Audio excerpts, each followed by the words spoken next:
கச்சத்தீவு மீட்பு இப்போது ஒரு செய்தியாக வருது. நாங்கள் எப்படி பார்க்குறோம் அப்படின்னா, குடிப்பான், கொள்ளையடிப்பான், திருடுவான், சமூகம் ஒழுக்கங்கட்ட செயல் என்று வைத்திருக்கிற எல்லா செயலையும் செய்வான். ஊரில் ஒருத்தன் எங்கள் ஊரில் கோயில் திருவிழாவுக்கு காப்பு கட்டினோன்னு அவனும் காப்பு கட்டிக்கிடுவான். ஒரு வாரம் விரதம் இருக்கிறேன்பா. திடீர்னு அவனுக்கு கொட்டடிச்சோன்னா சாமி வந்துடும். அப்புறம் அவன் சாமி ஆயிடுவான். அந்த நேரத்தில் அவன் செஞ்ச அக்கிரமங்களையெல்லாம் அந்த இடத்துல புனிதப்படுத்திக்கிடுவான். அது கோயில் திருவிழா, இது தேர்தல் திருவிழா. அதனால இந்த திமுக, இந்த அதிமுக, இந்த பாஜக, இந்த காங்கிரஸ், இந்த கட்சிகள்லாம் சேர்ந்து தேர்தல் வருது, எங்களை போல பிள்ளைகள் அந்த மக்கள் பிரச்சனைகளை எடுத்து கொண்டு போயிட்டு இருக்கோம். அது மக்கள்கிட்ட பேராதரவை தருது. அதனால இந்த பயலுக வளர்ந்துலேருந்து வந்துருவாங்களோங்கிறதுல திடீர்னு கச்சத்தீவு மேலே ஒரு காதல். அது எப்படி வருது, ஏன் வருதுன்னு தெரியல. ஏன்னா நேற்று தார எடுத்துட்டு போன மாதிரியும் அதெல்லாம் பெரிய வழியிலையும் வழி அந்த ஒன்னத்துக்கு உதவாத இடம் கச்சத்தீவுன்னு சொல்றது இருக்குல்ல. சரி, ஒன்னத்துக்கு உதவாத இடம் இந்தியாவுக்கு தான் எதுக்குன்னு கேட்குறீங்க. சரி, அது இலங்கைக்கு தான் எதுக்கு? ஒன்றுக்கு உதவாத இடம் தமிழர்களுக்கு தேவையில்லை. அந்த ஒன்றுத்துக்கு உதவாத இடம் சிங்களனுக்கு எதுக்கு? நீங்கெல்லாம் கற்றவர்கள், அறிவார்ந்தவர்கள். கடலுக்கு நடுவில் இருக்கிற ஒரு தீவில் தண்ணி இல்லைன்னு சொல்றதை நீங்கெல்லாம் ஏற்கிறீங்களா? சொல்லுங்க. அவன் பாலைவனத்திலே பயிரிட்டுக்கிட்டு இருக்கான். நீங்க கடலுக்கு தோண்டுனா வரப்போகுது தண்ணி. என்ன அதெல்லாம் ஒரு சொட்டு தண்ணி கூட இல்லாத இடம் அப்படின்னு. அதுக்கு பரிகாரமா இப்போ குறிப்பாக எங்கள் அண்ணன் செல்வ பெருந்தையெல்லாம் சொல்லும்போது பல லட்சம் நிலங்களை, ஏக்கர் நிலங்களை ஈடாக பெற்று கொடுத்தாருங்கிறாங்க. அந்த இடம் எந்த இடம், எங்கே இருக்கு? சரி, நீங்கள்லாம் யாராவது சொல்லுங்க. கச்சத்தீவை கொடுத்துட்டு அம்மையார் இந்திரா காந்தி அதற்கு ஈடாக பெற்று கொடுத்த நிலங்கள் எங்க? 3 கையெழுத்தில் தமிழ் பேரினத்தினுடைய, தேசியனத்தினுடைய தலையெழுத்தை எதிர்காலத்தை நாசமாக்கிய பெருமக்கள் இவர். முதல் கையெழுத்து ஸ்ரீமாவோல் சாஸ்திரி கையெழுத்துல மலையக மக்கள் 15 லட்சம் மக்களை இரவோடு இரவா நாடற்றவர்களாக, குடியேற்றவர்களாக்கி கொண்டாந்து இறக்கி விட்டு அவன் என்னானே கவலைப்படாம விட்டு போனது. அங்க இருக்கிற எங்க எண்ணிக்கையும் போச்சு. அங்கே குடியுரிமையேற்றம். இங்கேயாவது எங்களுக்கு உரிய மரியாதை கொடுத்தியா, வேலை வாய்ப்பு கொடுத்தியா, இடம் கொடுத்தியா? இல்லை. முதல் கையெழுத்துல முடிஞ்சது. 2வது கச்சத்தீவை பாராளுமன்றத்தில் இன்னைக்கெல்லாம் பேசுற மாதிரி சட்டமன்றத்தில் திருப்பி எடுக்க தீர்மானம்லாம் போடுறீங்களா? அப்படி ஏதாவது கொடுக்கறதுக்கு விவாதங்கள், தீர்மானங்கள் இது நிறைவேற்றப்பட்டதா? இல்ல. தான் தோன்றித்தனம் சொல்லும்ல, தன்னிச்சையா, அது அதிகார திமிர்ல எடுத்து கொடுத்து விட்டீங்க. அதுல வலை உலர்த்துற உரிமை, அதை காய வச்சுக்கிற உரிமை தமிழர்களுக்கு உண்டுன்னு மீன் பிடிக்கவே விடல. அப்புறம் வலை உலர்த்துறது.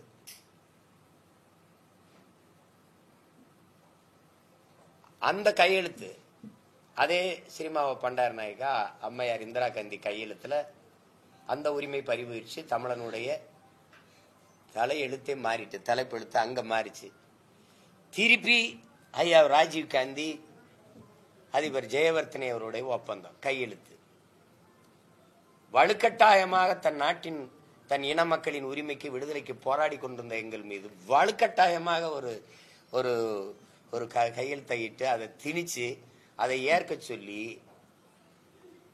தேவையற்ற சிக்கலை உருவாக்கி இவ்வளவு பெரிய பின்னடைவை, ஒரு தேசிய இனம் தன் விடுதலைக்கு போராடிய இனத்தை அழிச்சு ஒழிச்சு நாசமாக்கின நாசகாரர்கள் இவர்.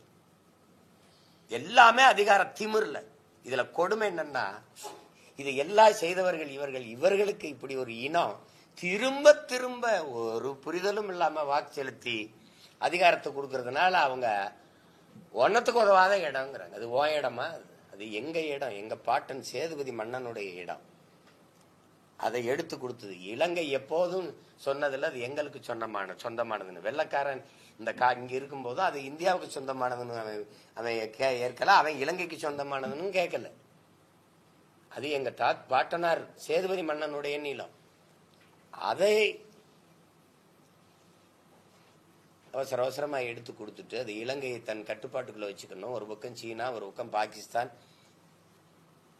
அவர்கள் பக்கம் இலங்கை போயிடக்கூடாது ஏன்னா மிகப்பெரிய கடற்படை தலை திருகோணமலை இருக்குது, அங்க ஒரு தீவு, தோள்பட்டையில பாகிஸ்தானும் சீனாவும் இருக்குது. அப்ப காலடியில் அது வந்துடக்கூடாதுன்ட்டு நாட்டின் பாதுகாப்புக்கு அது சிக்கலா இருக்குன்னு இந்த இதை லஞ்சமா கொடுத்து இலங்கையை தன் பக்கம் வச்சுக்கணும்னு நினைச்சாங்க.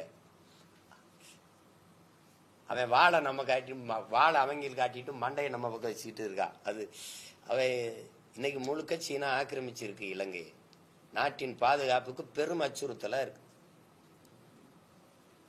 கச்சத்தீவை சரி மீட்கல சரி, மீனவர் வாழ்வுரிமையை பாதுகாக்கிற அந்த கடமையவாத அரசு செஞ்சிருக்காங்கிறத. வலிமை மிக்க கடற்படை ராணுவம் அங்கே கடலுக்குள்ள நின்று பாதுகாப்பு பணியை செய்யுது. அப்புறம் எப்படி இத்தனை மீனவர்களை அவன் கைது பண்ணியிருக்கான்? இவ்வளவு படகுகளை பறிச்சு ஏல விடுறான் உன் நாட்டு மீனவனுடைய படகை. இவ்வளவு மீனவர்களை சுட்டே கொண்டிருக்கான். அப்ப யாரிடமிருந்து யாரை பாதுகாக்க அந்த கடற்படை ராணுவம் அங்கே பாதுகாப்பு பணியை செய்யுது? இந்த கேள்வியை நாட்டின் குடிமக்களா நாம எழுப்பணுமா எழுப்ப வேணாம்? இந்த கடற்படை அங்க நின்று யாரிடமிருந்து பாதுகாக்குது? சொந்த நாட்டு மக்களையே பாதுகாக்காத ஒரு ராணுவம் எந்த நாட்டிடமிருந்து எங்களை பாதுகாக்கும்? அப்ப எங்களுக்கு அந்த கடலுக்குள் மீன் பிடிக்கிற உரிமை இந்த நாட்டின் குடிகளான எங்களுக்கு இருக்கா இல்லையா? எல்லை தாண்டி நாங்க வாரம் என்றால் கேரள மீனவர்கள் எல்லை தாண்டி போறார்களா இல்லையா? கடலில் எல்லை எது? என் நாட்டின் கடல் எல்லை இங்க வரையறுக்கப்பட்டு அங்க ஏதாவது இதான் இதோட உன்னுடைய எல்லை, மீனை பிடித்துக் கொண்டு திரும்ப அப்படி ஏதாவது வரையறை இருக்குதா? அங்க ஏதாவது இருக்குதா? எத்தனை காலத்துக்கு இந்த கொடுமைகளை நாங்கள் சகிக்கிறது? தேர்தல் வரும்போது எங்கள் மீது இனம் தெரியாத ஒரு பற்று, ஒரு பேரன்பு, ஒரு பெருங்காதல் உங்களுக்கு வருது. அதுக்கப்புறம்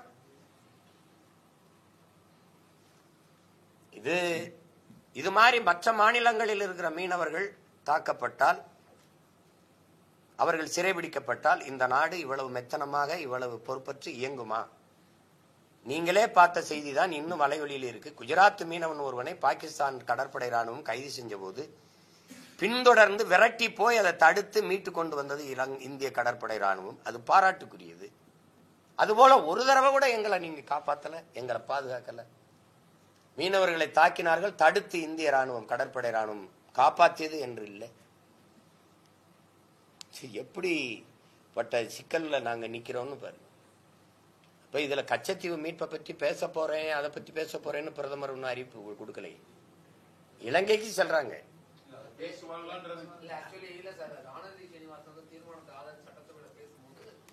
தீர்மானத்தை நீங்க எதிர்க்க முடியுமா? தேர்தல் நேரத்தில் எதிர்ப்பீங்களா? இல்ல நான் கேட்கறதுக்கு நீங்க சொல்றது எனக்கு விளங்கிக்கிட்டேன். உங்க கேள்வி, அம்மையார் ஜெயலலிதா ஆட்சி காலத்துல கச்சத்தீவு மீட்புக்கு உச்ச நீதிமன்றத்தில் வழக்கு போச்சு.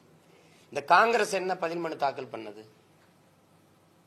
கச்சத்தீவை கொடுத்ததுதான், திருப்பி எடுக்க வேண்டும் என்ற பேச்சுக்கே இடமில்லை. இதுதான் பதில் மனு. வேணா நீங்க தேடி பார்த்துக்கிறீங்க. மறுபடி பாரதிய ஜனதா வந்தது, இதே வழக்கு வந்தது.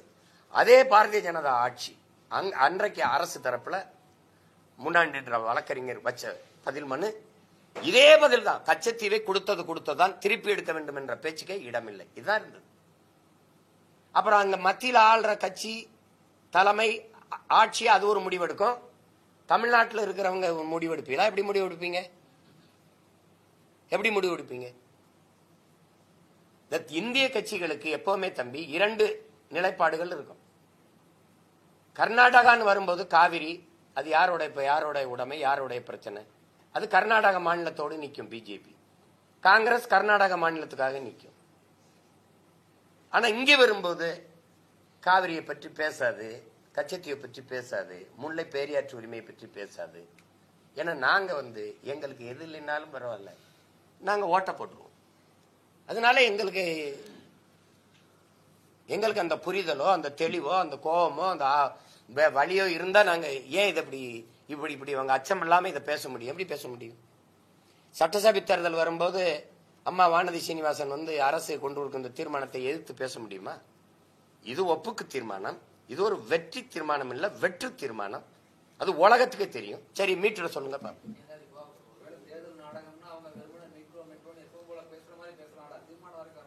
எத்தனை தீர்மானம் உங்களுக்கு காட்டணும்? நீட்டு தேர்வுக்கு எதிரான தீர்மானம் எத்தனை தீர்மானம் உங்களுக்கு காட்டணும்? நான் 30க்கும் மேற்பட்ட தீர்மானங்கள், அதை நிறைவேற்ற குழுக்கள். எந்த தீர்மானம் நிறைவேற்றப்பட்டிருக்கு? நீங்க வழக்காடு மன்றத்தில் தமிழ்ல வழக்காடுகிற உரிமைக்காக சட்டமே ஏற்றினீங்கல்ல, அந்த சட்டம் நிறைவேற்றப்பட்டிருக்கா? குடியரசுத் தலைவர் ஒற்றை மகனின் கையெழுத்துக்காக ஒரு தேசினத்தின் உரிமை உறங்குதா இல்லையா? உறங்குது. நீங்களே 2 குடியரசுத் தலைவரை கொண்டு வந்தீர்களா இல்லையா? அம்மையார் பிரதிபா பாட்டீல், பிரணாப் முகர்ஜி 2 பேரையும் தேர்வு செய்த பெருமக்கள் யாரு? இதே திமுக. அன்னைக்கு ஒரு குறைந்தபட்ச அழுத்தம், என் நிலத்தில் என் நாட்டு நீதிமன்றத்தில் என் தாய்மொழியில் வழக்காடுகிற உரிமை, அந்த சட்டத்திற்கு ஒரு கையெழுத்து போடுங்க, அதை ஆமோதிச்சுட்டு நீங்க அதை ஆதரிச்சு கையெழுத்து போடுங்க, சரின்னு கையெழுத்து போடுங்க நீங்க சொன்னீங்களா? சொல்லுங்க. அப்ப நீங்க தீர்மானங்கள், இந்த தீர்மானம் எத்தனை தீர்மானம் உங்களுக்கு வெற்றி தீர்மானமா வந்திருக்குது? சொல்லுங்க, எத்தனை தீர்மானம் வந்திருக்குது? சரி, இப்ப இந்த தீர்மானத்தை நீங்க சொல்ற மாதிரி நம்ம வரவேற்போம். எப்ப திருப்பி எடுப்பீங்க?